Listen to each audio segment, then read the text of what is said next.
Michele Napolitano microfonicamente qui a Radio Onda Verde. Tanto un bacio per l'amico mio Pasquale Oliva, ciao Pachi. Per l'amica Giovanna la Ricciardiana, l'amico Enzo Peluso. Pronto? Chi è? Chi sei? Ma chi sei? Oh, più! Sta a posto! Adesso può venire, eh? Ma vuoi? Ciao, ciao!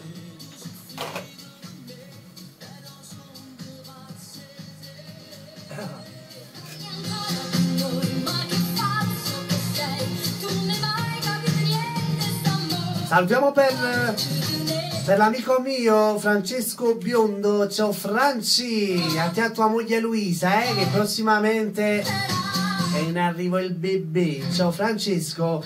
Tanto ci mandava un messaggio l'amica Ciaciuna dal Piano Napoli, dalle Case Nuove, e mi diceva come dice lei, perché poi dovete sapere che Ciaciuna è una napolegna, proprio di quelle napolegne, non ve lo dico proprio.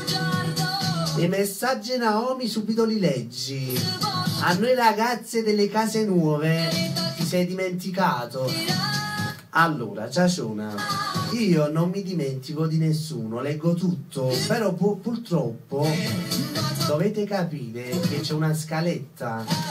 La scaletta bisogna rispettarla, perché se non rispetto la scaletta in radio, prima la gente non ascolta più la radio, è la cosa proprio principale, e poi ci sta il nostro presidente che mi licenzia.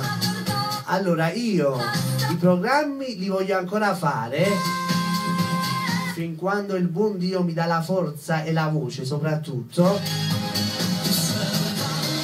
e poi voglio che ascoltano tutti e rimanete tutti contenti, amore mio. Ciaciuna, ti voglio bene. Si va al prossimo in antenna, infatti, proprio guarda, mo s'appiccica Ciaciona e Naomi. L'amica Naomi dal Piano Napoli, l'amica Naomi dedica il tutto per lui all'ascolto, no? Stasera è battaglia, vai. Senza perdono, Alessio con Stefania Lai. Un bacio a Ciaciona, a me, a Stelle e a tutte le Case Nuove, da parte di Giovanni pure, un bacio a Ciaciona. Ciaciona è una nostra radioascoltatrice proprio affezionatissima. Ciao Ciacio, ti voglio bene.